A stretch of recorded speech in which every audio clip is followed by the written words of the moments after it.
And there are those who demand that pop music is nothing but the grotesque mumblings of a drug-sodden youth. Others, that it is making possible the most startling artistic upheaval since the Renaissance. Others still, that it is merely the harmless entertainment of adolescence. Everyone, however, demands the existence of heroes.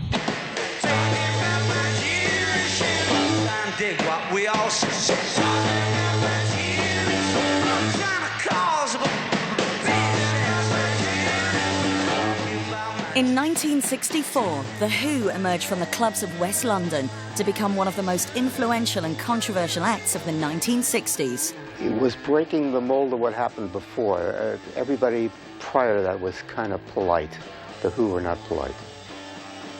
They were the sort of right combination of sort of competent performance and inventiveness, with that sort of tinge of madness about it. Between 1964 and 1968, the band would release a series of revolutionary singles that would change the face of modern music. This programme is an examination of these records, their musical significance and the band who made them.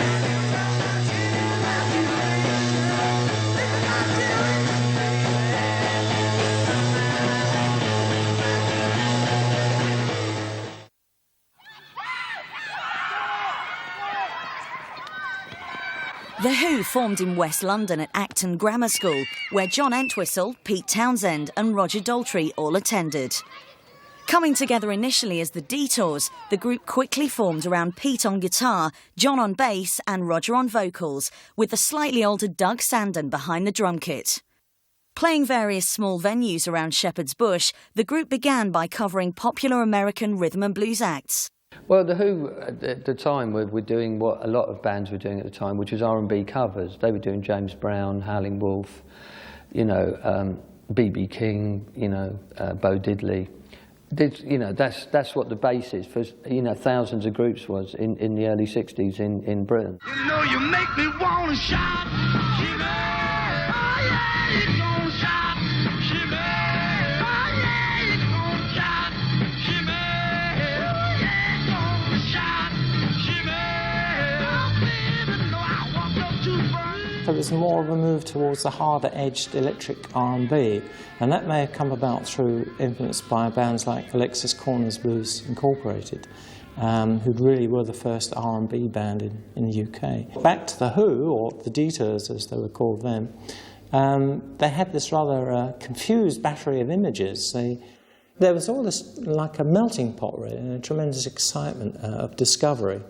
And all of that kind of invested itself in The Who's influences in their music. That's what the standard was. R&B was what every group in Britain played. That's what you cut your teeth on. And the Who were doing that, just like 1,000 other groups were doing.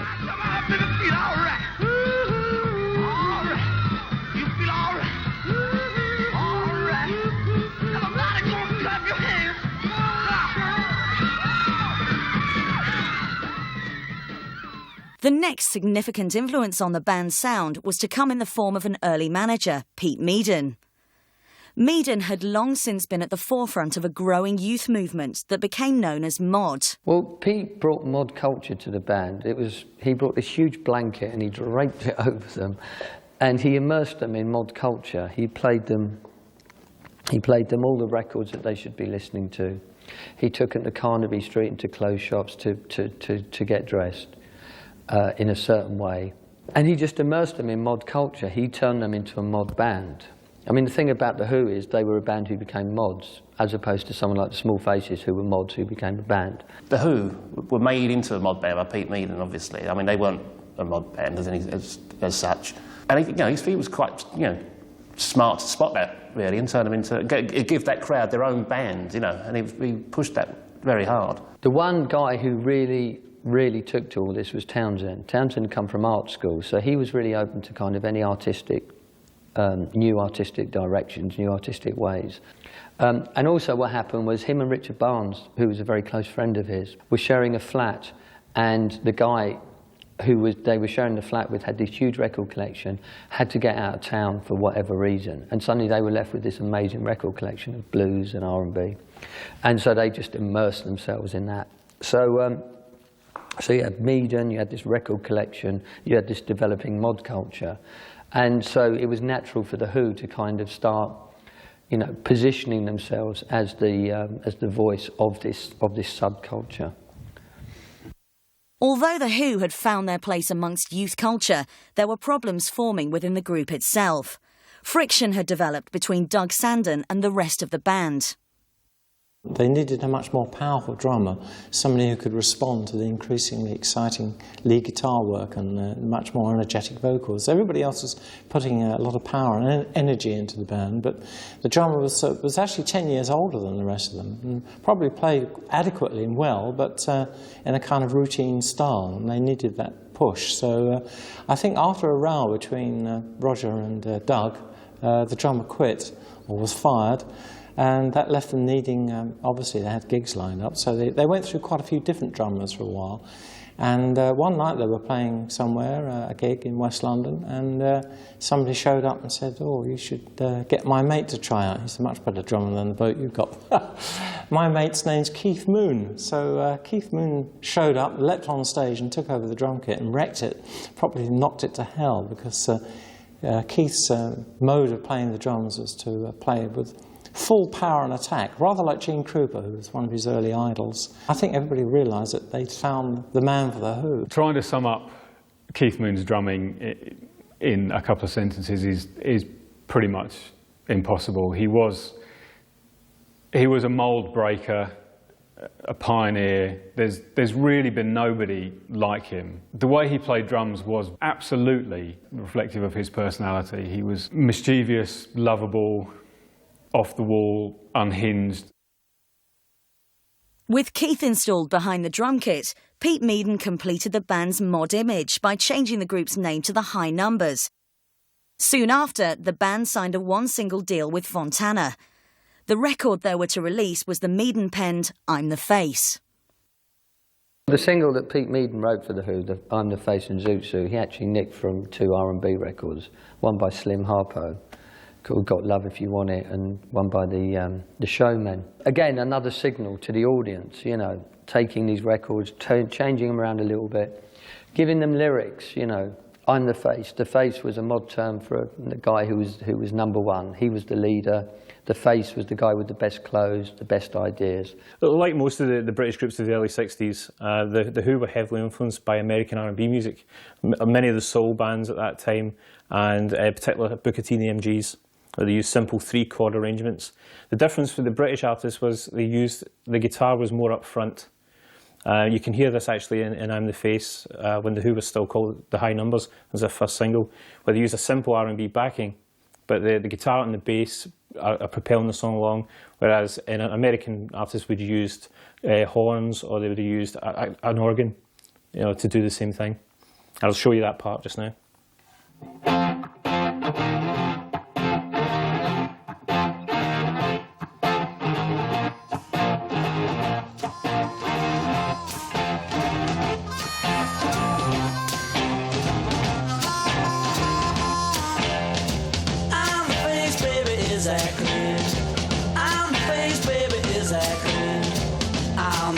If you want it, I'm the Face if you want it, dear.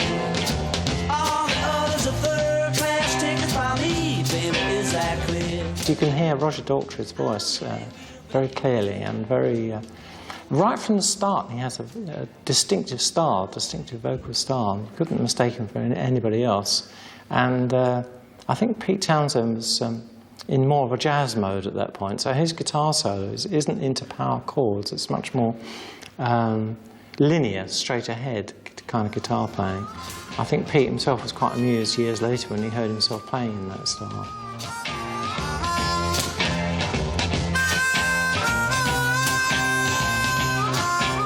Despite the mod appeal of I'm the Face, the single failed to chart, and the High Numbers soon found themselves once again without a record deal. However, the group's fortunes were about to change when two young filmmakers, Kit Lambert and Chris Stamp, attended a performance at the Railway Hotel in the autumn of 1964.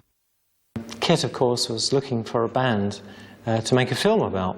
He had formed unlikely partnership with Chris Stamp. The two people were quite poles apart as personalities. Kit was kind of languid and incredibly well spoken, very well educated, former public school boy, Oxford University, British Army, and there was Chris Stamp, who was the son of a tugboat driver. But together, they both worked in films. They'd both been assistant film directors together in the early 60s. When they saw them playing, the reaction of the crowd was so intense.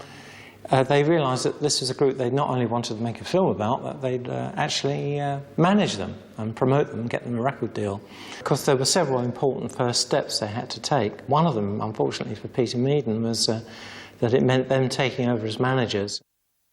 So they have to get rid of the manager, which is Pete Meaden. So they take him out for a lunch.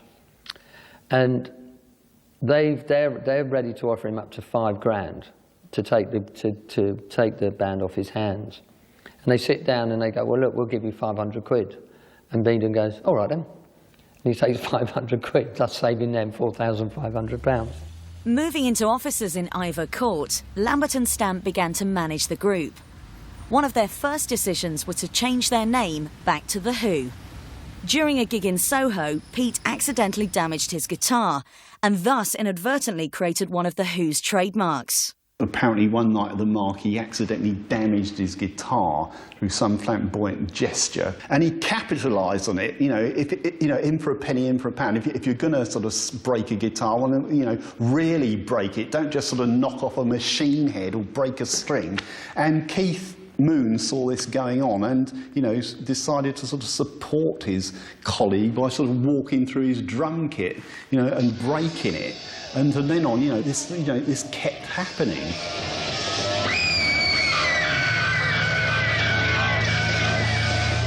And I think part of this was showmanship, and part of it was real. Whereas bands later on saw it as no more than presentation of a show. Part of what The Who were doing was very much, we hate this, and you know what, we're so pent up, we're so frustrated and so angry, and we've got so much energy coming out of us. This is the only way we can feel it. This is the only way we can do it. So I think they ended up initially trashing instruments as a way of ending a show because it's the only way they could. Pete used to say, or used to imply, that their strategy of smashing up their equipment was in the same artistic line as Gustav Metzger, who was a great pioneer of auto-destruction in art. That idea of auto-destruction mirrored the violence that I was talking about earlier that was going out on London streets. London was a very rough place, 65, 66, 67. And you had a lot of violence going on, and that mirrored, again, that kind of idea of youth frustration and anger, that, things are so bad, you smash your guitar up. And it's great to go forward on the album Live at Leeds, which came out in '71, I think it was, where you get these documents about The Who's early days, and you see their, the receipts for gigs, which go something like, received from gig, £200, destruction of equipment, £950, I mean, they were continually in debt, The Who. For the whole, until Tommy, that group was seriously in debt. As their stage shows became more intense, the band embarked upon a 16-week residency at the Marquee Club in Soho. As their popularity continued to grow, they attracted the attention of a young producer, Shel Talmy. I became aware of The Who because I'd had hits with the Kinks. I'd done Really Got Me by that time and a couple of others.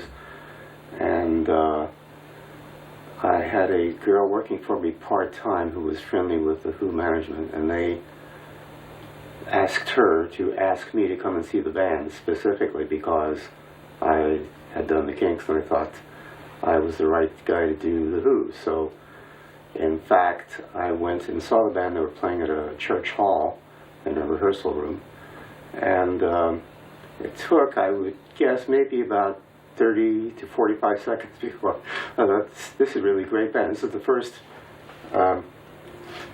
first really hard rock and roll band I've heard in England. So I said, absolutely, I'd like to sign you guys, which I did to my own company, but then funded all the various records and eventually made a deal for them, which was then American Decca, now MCA or Universal, because nobody in England would listen. Signing with American Decca meant that The Who would be released in the UK under the subsidiary label of Brunswick.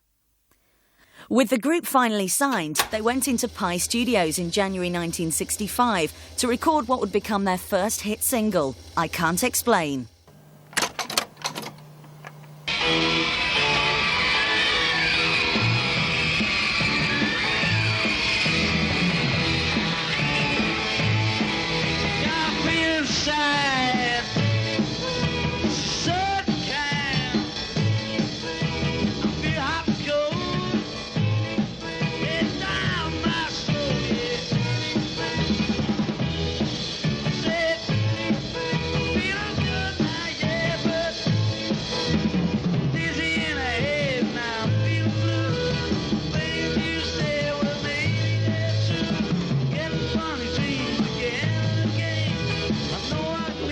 The first record I did with them was I Can't Explain, which Pete specifically wrote for a single, which I believe he wrote it thinking that it sounded like something I had done with the Kinks, and that was following a trend that was happening at the time. And in any event, the demo I heard was about 1 minute and 10 seconds. So I worked with him and the band on expanding that into at least another minute, I believe. I can't remember exactly how long it is, but it's not real long. I did it at Pye Studios number 2 studio, which is in fact the same studio I used to record the Kinks at. At the time, they really weren't doing backing vocals, so I hired the Ivy League, who were 3 guys who were a band in their own right, of course. They did have a hit or two, and were extremely good backing band as the backing vocalist.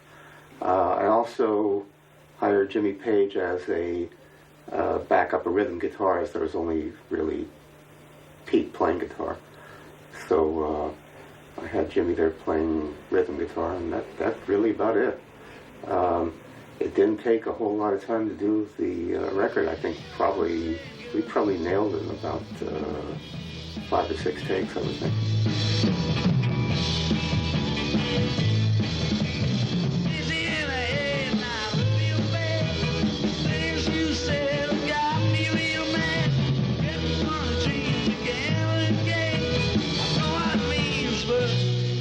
From the moment that I Can't Explain starts with Townsend's guitar intro, clipped guitar chords, kind of sets out the stall for his guitar playing really kind of throughout his career.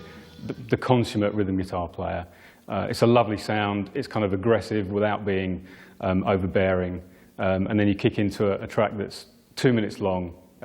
Again, sets out the stall for Townsend's writing early on.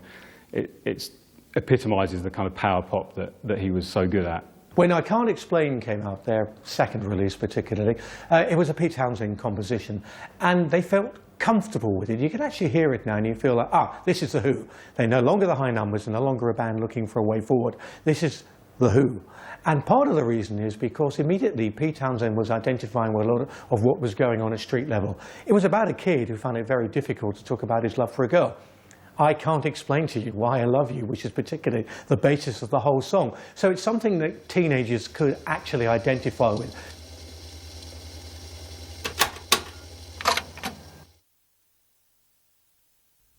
I Can't Explain was released on January 1965. However, it was not to become an instant chart success. It wasn't until the band appeared on the television show Ready, Steady, Go that the single reached the top 10. What's very important in the development of most of these groups at that time was the advent of a TV show called Ready, Steady, Go, which started broadcasting in 1963. Ready, Steady, Go was a pop show which used mods, mainly mods, as its audience. What they would do is they would film on a Friday, and on a Tuesday night they would go around all the clubs in London and get the best dancers and the best dressed young people. And they would invite them down to Holborn, Kingsway Studios on a Friday and put them into the audience. But what Ready Steady Go also did, obviously, was to broadcast nationwide groups such as The Who, you know, to take them out of the Goldhawk Social Club and present them to the rest of the country. Ready Steady Go made The Who. Ready Steady Go was probably the most atmospheric pop series of the 60s. And when The Who appeared on Ready Steady Go, I mean, a lot of the viewers had never seen anything like it. The Who became very much the kind of resident band on Ready Steady Go almost. You know, every time they had a new single out, they were guaranteed a lot of coverage on that. With I Can't Explain eventually reaching number 8 in the charts, the band went back into the studio with Shel Talmy to record Anyway, Anyhow, Anywhere.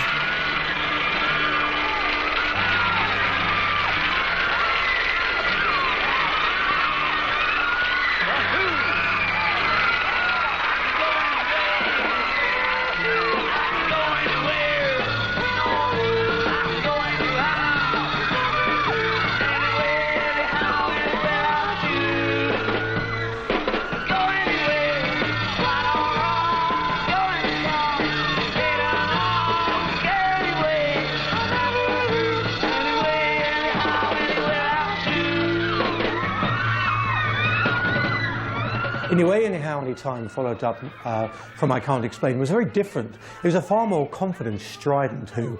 And one of the things Pete Townsend said was, this is anti-parents, this is anti-class, this is anti-everything. So once they'd established a certain personal problem in terms of dealing with girls, which I think every teenage boy, almost every teenage boy goes through at that period, they then went the whole hog and said, right, scrap everything. We hate everything, we hate the world, we're standing up for what we believe in, and what we believe in is the fact that we hate everything. And again, it was something that people readily identified with, and as the third Who release, it was a way of saying, right, we have the two motifs. We have the personal indifference and the personal lack of confidence, but we also have a far more open lack of awareness of what previous generations have done. We don't care. We're moving on. This is the new generation, the blank generation. This is, for want of a better description, my generation. Anyway, Anyhow, Anywhere was, I still believe, the first record that got into the charts where there was controlled feedback as part of the sound. We went for it specifically. That's Pete was working with controlled feedback. The challenge at that point was trying to record it because it was, I said, the equipment was primitive by today's standards. And an aside, a funny aside perhaps to this is, when I finished the record, I sent it in to American Decca as the next single. And I got a telegram back, because of course there was no email or anything else at that point, saying, we think you sent us the wrong tape. There's all these strange noises on it. And I had to wire back and say, really, that's the way it's supposed to be, honest. You know, Honest Engine put it out like that. Pete Townsend was the first guitarist to use feedback as a sound effect to enhance a song, to enhance the power of a song. A few bands of the 60s had tried it before. The Beatles had used it on I Feel Fine. The Kinks had experimented with it as well. Johnny Kidd and the Pirates, all sorts of bands had tried it. But they never used it as a feature of a song, actually used it as a solo, almost. And how he did this, basically, was he used the guitar almost like a weapon. He would shake it, he would drag his plectrum along the strings, he would hold the guitar against the speaker of his amplifier, and the guitar would feedback violently, you know, very loud. But then he came up with this idea to switch between the feedback sound and silence.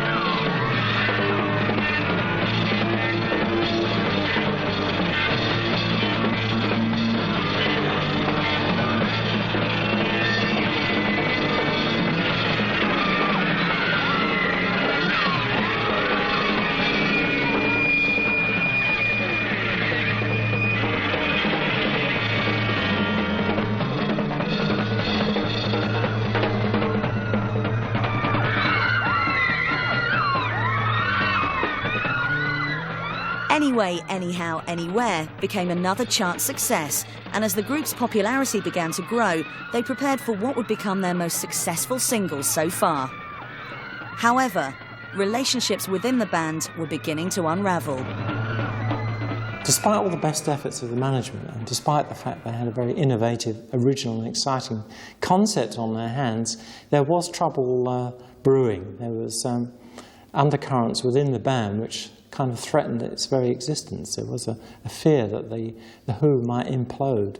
And what was the cause of the problem, really? It was a kind of power struggle between Townsend and Daltrey, because the band had obviously, as we remember, started out as the Detours. It was Roger's baby originally. It's his group. And of course, people didn't realise that when the Who became famous and were having hit singles and appearing regularly on TV, and people tended to see Pete as the leader already because he was the songwriter. So occasionally I think Roger kind of reverted back to his street fighting roots, really. I think it reached the point where the band and the management were saying, well, for God's sake, if Roger's going to carry on like this, you know, every time we have a row, he's going to hit out, maybe we better fire the singer. It seemed unbelievable. And in fact, when Melody Maker and other music papers reported this kind of split and the possibility that the group might actually break up because Roger had been fired, there were screams of panic, of course, and the management rushed into print to say it was all nonsense and lies, but in fact I think Roger had actually been fired at one point. The group was on the verge of splitting up, despite all the denials. And then I think Roger went away. I think he slept in his own car for a while. He went through a bit of a crisis. He went off to mull over what was happening, and he thought about it. He thought, do I really want to give away this group? Even if it means coming to an accommodation with the other guys, realising it was a team, and it was his best bet, really, in life, because whatever he did afterwards, it would never have the same impact or excitement as The Who. With the band reunited, the single My Generation was released on November the 27th, 1965, and has since become an anthem for the 1960s and youth rebellion. What made My Generation one of the classics of the 60s and a so-called anthem? A very good question. I think in some ways the lyrics sort of reflected what the rebellious times were all about. We were all coming out of periods of post-war and post-depression, and there was a whole group of kids, me included, who were looking to do something new, and that's everything we did was really breaking the mold, because nothing had really existed of what we were trying to do before we did it. So I think this is, again, one of those songs. It expressed the feelings of the time.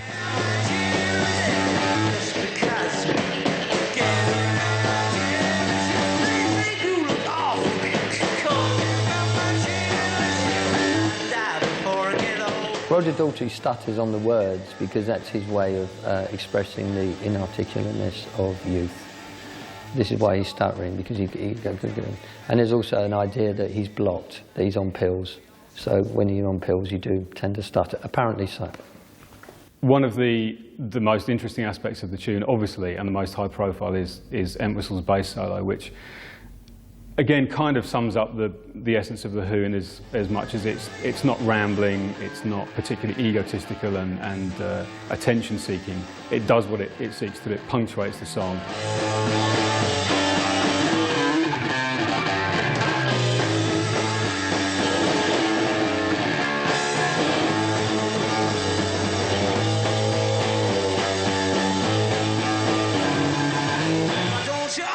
My Generation, more than any of the other songs, certainly of that period, defines The Who. It almost defines that generation. People tried to put us down talking about My Generation. There was a feeling of sort of, we're the kids, we're the new generation, we don't care what's gone before. We've grown up with rock and roll, we're taking it a step further. And of course it has one of the great lines, possibly the greatest line or the most celebrated line that whoever wrote, I hope I die before I get old.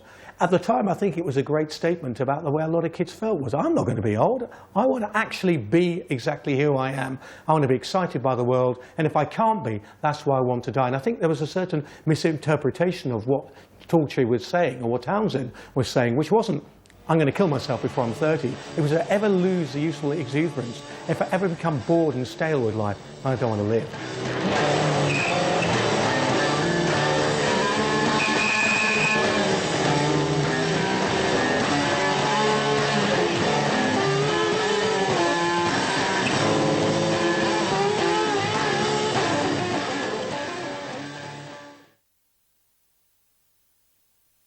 With 3 hit singles behind the group, they began to prepare for the release of their first LP, also named My Generation. What's memorable about recording the My Generation album was just the fact that we were doing songs we wanted to do. I think all of us were having a good time. I certainly was, and it was great to hear what the results were. This was, for the time, a unique record. I think that is one of the things that really stand out. The first album wasn't a huge success in artistic terms, I don't think. It was the start of Townsend's songwriting.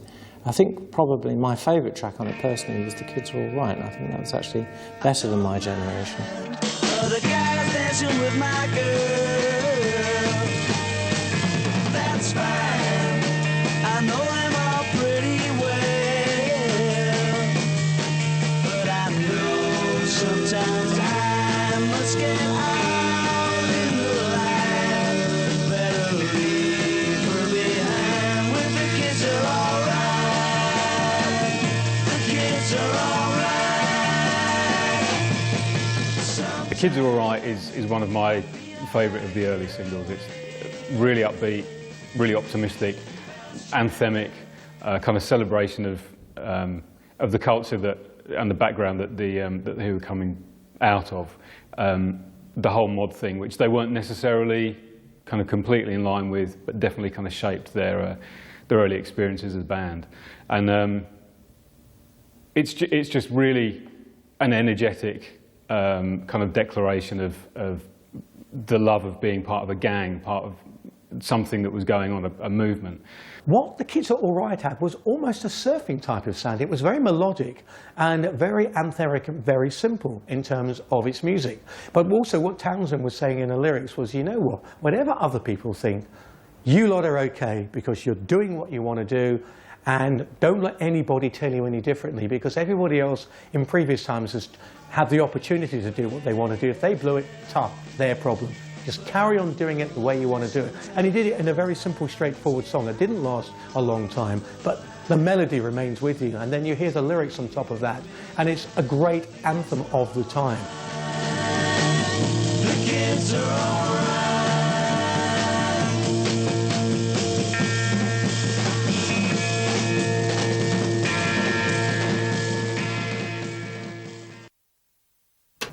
The release of My Generation marked the band's final outing with Shel Talmy. Due in part to financial difficulties, the group decided to break their contract with Talmy and Decca and instead signed to Reaction Records. My relationship came to an end with the band when the management, one guy in particular, decided that A, I was having too much influence with his boys, and secondly, that everything that I had done with the band, they could do without me. And at which point I coined a phrase that there's nothing that a band won't do for you before they're hit or less afterwards, and I think that kind of applied. To usher in the new era, The Who chose Substitute to be their first single release on their new label. Substitute was a kind of resolution of all the administrative problems that The Who were having at the time.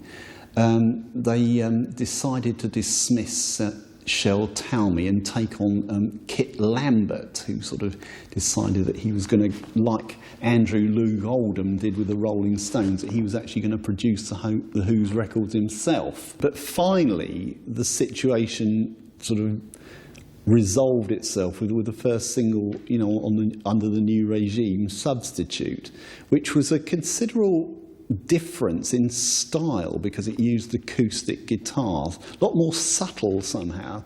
And I think in a way that sort of was a signpost for future musical direction, because I don't think they ever released any other singles that were quite as in your face as Anyway, Anyhow, Anywhere or My Generation.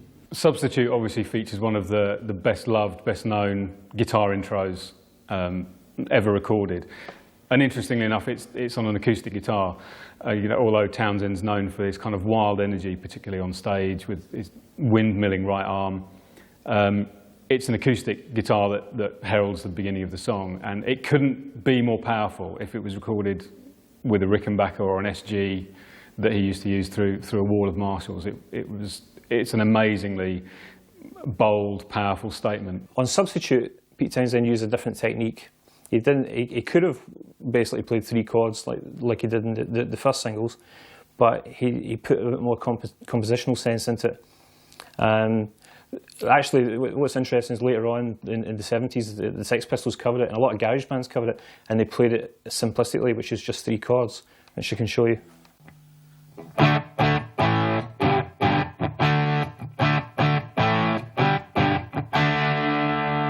Pete Townsend didn't do that. What he did was he put a bit more compositional sense into it, and he actually split the riff up.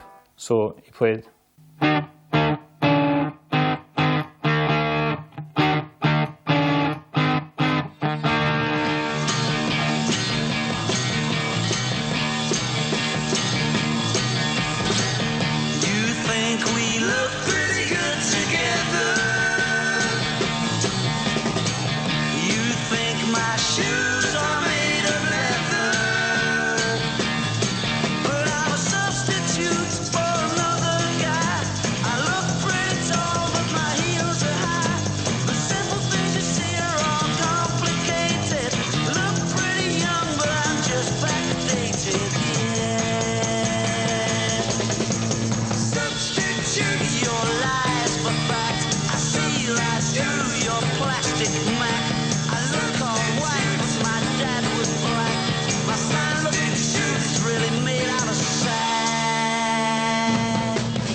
Townsend decided to use the word substitute in the title because he loved the way that Smokey Robinson sang the word substitute in the song Track of My Tears.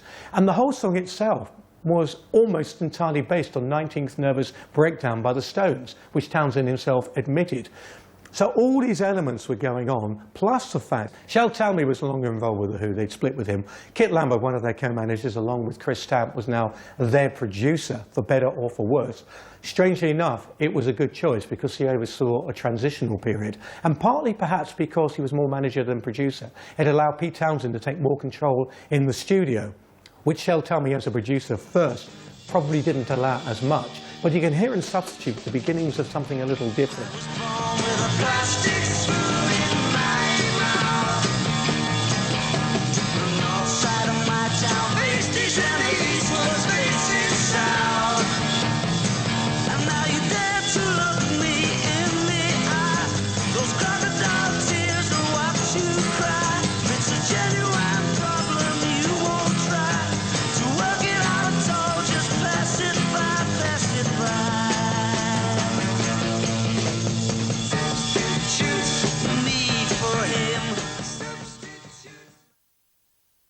After a confusing flurry of singles released from the Decca-owned My Generation album, The Who's next original release came in the form of I'm a Boy.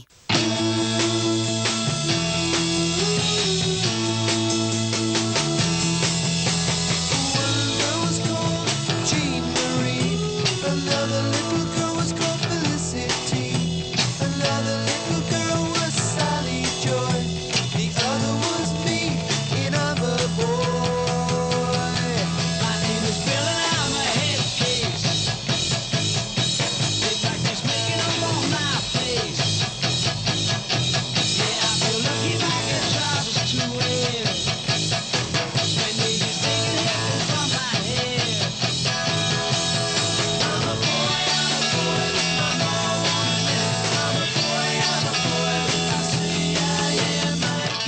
I'm a Boy is one of the strangest songs Townsend ever wrote, or the Who ever performed. It's about a mother who decides to dress her son as a girl. And this kid basically saying, "Oi, I'm a boy, but my mother won't let me." And it's a frustrating thing, but while it's quite funny on one hand, on another level, I think there's an interesting thing about I'm a Boy. It's talking about someone who's forced by parents to do certain things. And I'm not talking about boys dressing as girls or anything of that nature. You're forced to go to university. You're forced to do certain things. And what it is a plea for individuality. It's basically saying, not stand up and blast back. It's basically saying, you have to be an individual. It's almost a plea to parents, saying, look, your kids have a right to be individual. Don't impose your morals, your rules, and the way you were brought up on your kids. Let them be themselves.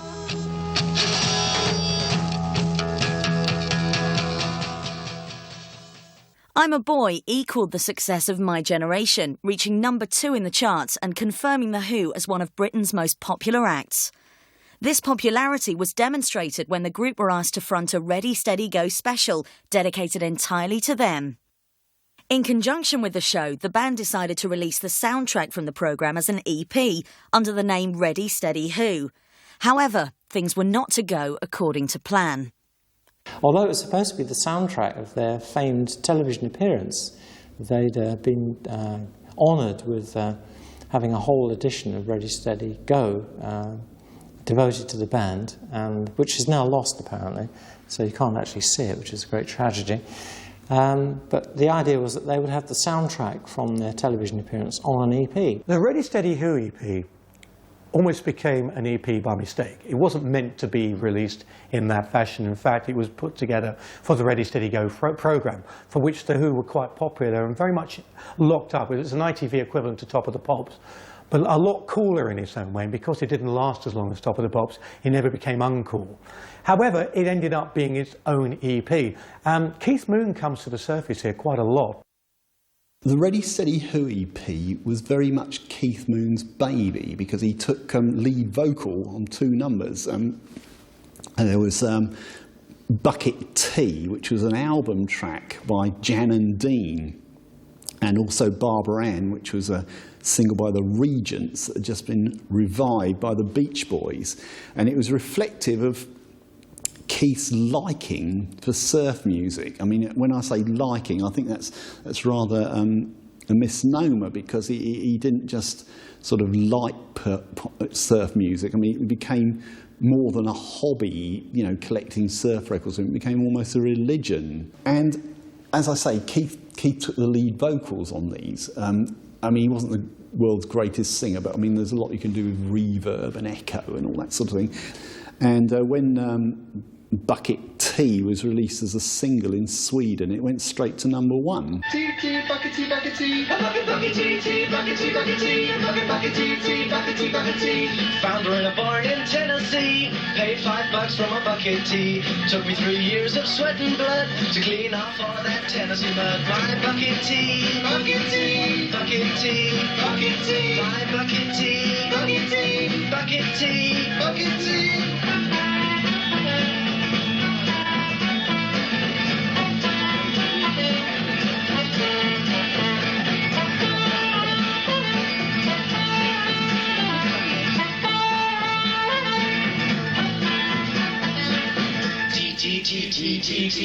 The Who did it, and did it in a tremendous way that reflected the love of that music, but also had enough of The Who about it to make sure you weren't listening just to a band literally going note for note through the cover. So it was an unexpected and unplanned release that was a lucky unplanned release, because in a way it reflected the end of an era for The Who. It closed the book on an era. Bucket tea, bucket tea.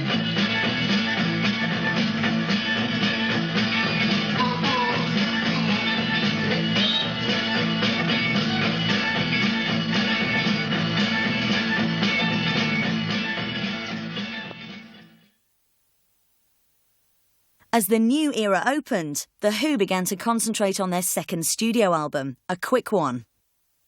The first single from the LP, Happy Jack, was to finally crack the so far elusive American market. Happy Jack was inspired by what Pete Townshend as a kid saw on the beaches of the Isle of Man. These idiot men behaving like complete fools, and he decided to write a song and call it Happy Jack, because it's basically someone who's quite happy but is really an idiot deep down. Maybe it's something that Pete rather admired. He could see he was tormented by so many ideas and influences and dreams and ambitions. Maybe he thought once in a while it might have been nice just to sit in the sand and do nothing at all. Kind of rather a charming thought, really. And incredibly, it locked into an American psyche. Maybe everything had built up to this point, but it became something of a hit for the band in America. Jack wasn't old, but he wasn't new. He lived in the sand at the island.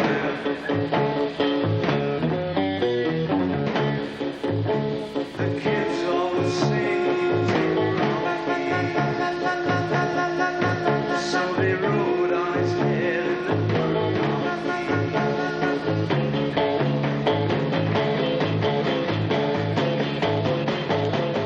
When Happy Jack happened in America, The Who were supposed to do a Monkees-type series. And in fact, they even filmed one sequence when they were four robbers trying to break in somewhere to the theme of Happy Jack, and it all goes stupidly wrong. Unfortunately, because they were The Who, they never really had the wherewithal of the Monkees to turn their adventures into a TV series. The Monkees were easily manipulated, The Who weren't. The other interesting thing is right at the end of the song, you can hear Townshend going, "I saw ya." And what that refers to is Keith Moon was banned from the studio. They threw him out of the studio for reasons that remain with The Who. And he tried to sneak back in. And when Townshend was singing that line, he was actually saying, "I saw you trying to get back in." So there's a certain element of personal relationship in that particular song. But it did become a hit in America and almost established The Who as a credible band out in the States. Whereas over here, it was no more than just another single along the way for them.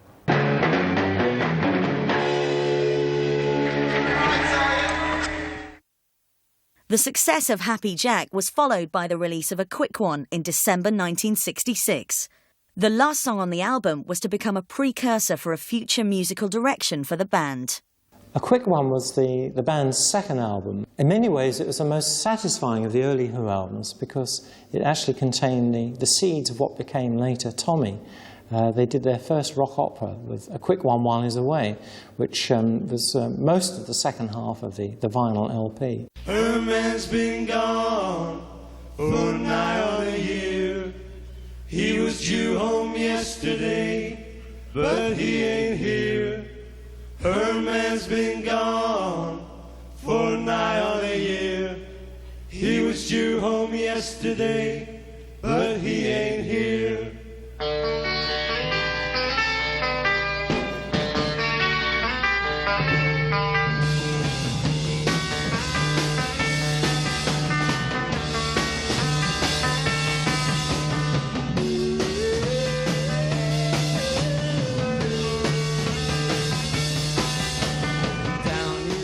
It was an interesting experiment, and it worked, I think. They were encouraged by Kit Lambert. Of course, Kit had roots in opera, and he probably encouraged Pete to write something that was much more extensive than just a 3-minute song. It was the story of a woman who was looking for satisfaction from her lover, but whose lover has disappeared or has gone into hiding, and she has to make do with Ivor the engine driver, who was a handy substitute, another substitute. So really this little mini opera, as Pete called it, was really all about the adventures of the woman and her lovers. Why don't you stop your crying? Here comes Ivor the dirty old sooty engine driver to make you feel all right. My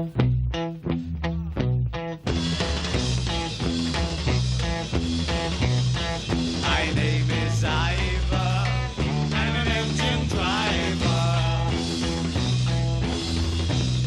There's lots of interesting sound effects at one point where Ivor the engine driver arrives surrounded by clouds of steam which are provided by Keith Moon's cymbals. Something that nobody would dare do now on the record.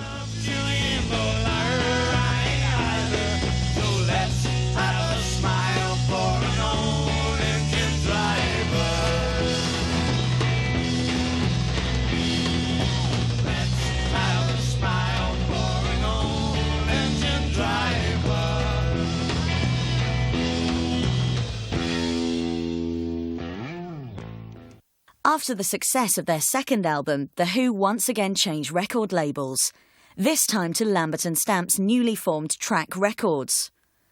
The first single put out under this new regime was Pictures of Lily. Pictures of Lily, Pete Townsend always said, was about, you know what, I want to have a hit single about masturbation.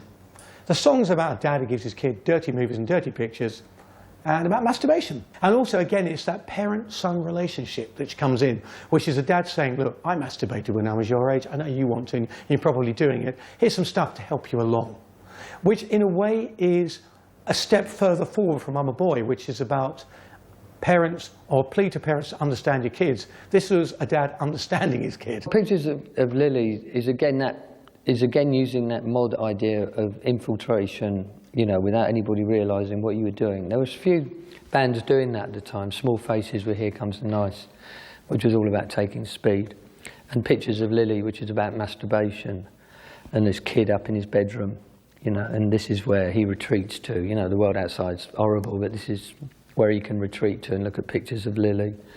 And so to be writing a record about masturbation and getting it played on Radio 1, you've got to applaud him, you know. It's a fantastic achievement. I used to wake up in the morning, I used to feel so bad. I got so sick of having sleepless nights, I went and told my dad. He said, son, now here's some little something, and stuck them on my wall. And now my nights seem quite so lonely. In fact, I don't feel bad at all. I don't feel bad at all. Pictures of Lily made my life so wonderful. Given the lyrical content of Pictures of Lily, which are pornography and masturbation in adolescent times, it's a really pretty melody.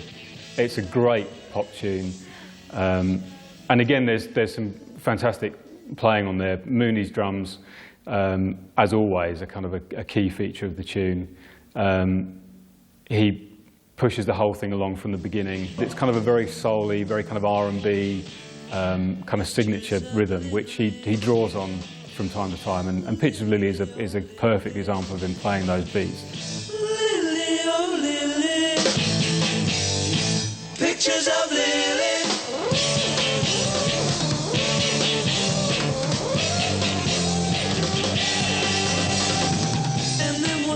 The group went back into the studio to work on their third LP, The Who Sell Out. It was a record that was to mark the group's early flirtations with concept recording. Pirate radio was a huge factor in the success of many groups, because Radio 1, which had been established in 1967, had a playlist. If you got on the playlist, you're okay. If you didn't, then you were lost.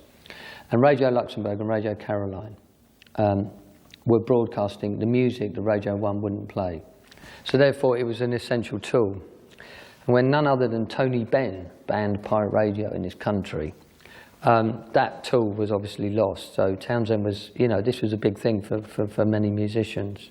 By the time they came to The Who Sell Out, The Who came up with this concept of a pirate radio station, interspersing songs with adverts, some of which were real, like Heinz Beans, others of which they invented on the spot. But what The Who said was, now this is going to be a concept album, we're putting together our own pirate radio station. These are new songs from The Who, which are being aired on a pirate radio station, and interspersed in which we're going to have ads. And it's a great idea, and it works really well. This was their finest pop art moment, because the idea behind the album was, one, The Who was selling out to radio and to commercial things, and two, that they were using pirate radio as a way into, you know, the album is a pirate radio, it's like a pirate radio station, and it starts off with an announcer and more music, more music, more music. And to me, the single that came off that, I Can See for Miles, was just, I think it preceded the album, but to me this was the apotheosis of The Who. It was the kind of culmination of The Who's impact on the swinging 60s. After that, the going got very erratic.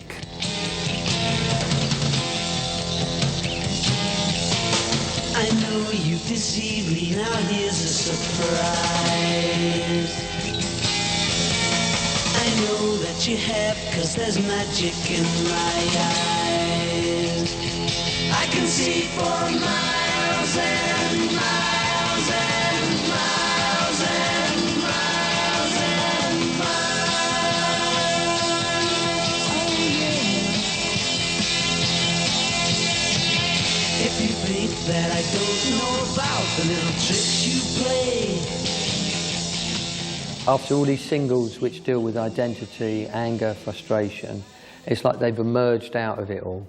And they're so powerful now, They Can See from Mars. It's got fantastic riffs and guitars exploding all over the place. It's a fantastic record. And it's such a fantastic record that it nearly caused Townsend to quit music. Because that record, he only reached the top 20. I don't think it went top 10. And that killed Townsend because he knew, and I think anybody with an ear knows, that that was the pinnacle of this period that we've been talking about. You took advantage of my trust in you when I was so far away. I saw you holding lots of other guys, and now you've got the nerve to say that you still want me. Well, that says maybe, but you gotta stand trial, because all the while... Although I Can See for Miles can be seen as the final great release prior to Tommy, there were, however, to be 2 further singles before the end of the decade. The First Dogs in 1968 became The Who's first serious flop since I'm the Face, and also marked the lowest point in the band's finances. However, it was to be the single Magic Bus that finally drew the era to a close.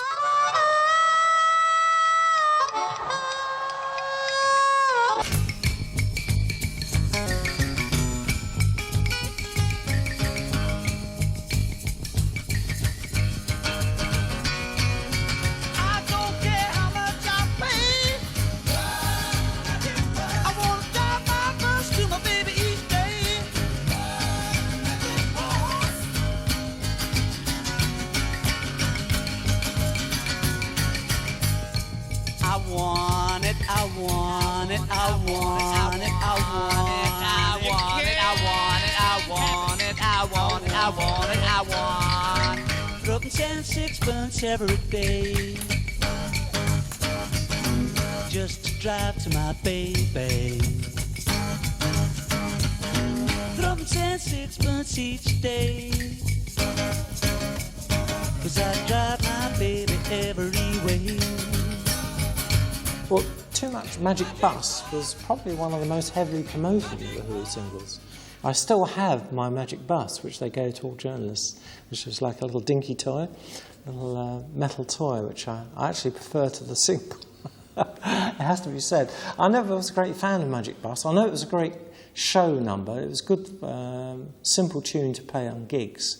Magic Bus is a much more jammed performance, loose feeling song than a lot of the stuff that the band had released earlier on as singles, which were fantastic nuggets of 2.5 minute kind of power pop that Townsend was so good at. But Magic Bus is nevertheless kind of an interesting return to their roots in some ways, as much as it's kind of back to some blues and R&B kind of roots for them.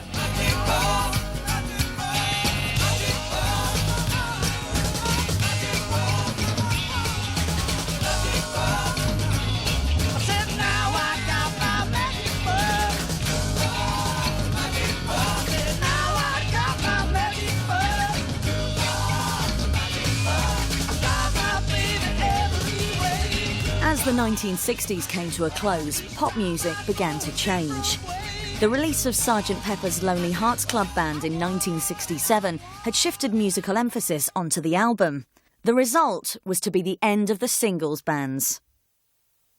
It was the release of Tommy in May 1969 that would see The Who's final departure from their status in the singles world. And suddenly the album became really, really important. And I think after the failure of I Can See for Miles, Townsend turned his attention to albums and to concept albums and to rock operas. And I think there was a deliberate policy with Tommy to say, OK, we come to the end of the era. Dogs and Magic Bus finished off the era.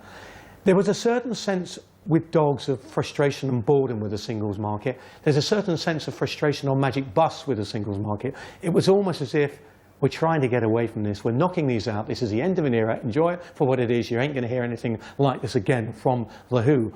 And then they made the conscious decision, right, that's it, end of the story. We're not going any further with our popism. We're not going any further with our singles. We're going to become a band who make albums. And it cured all his problems. It broke The Who in America. It made them financially solvent. But above all, it ended an amazing era, an amazing run of singles, unparalleled, I think, in popular music in the 60s. A unique body of work when placed together, musically powerful, lyrically inventive, fantastic records.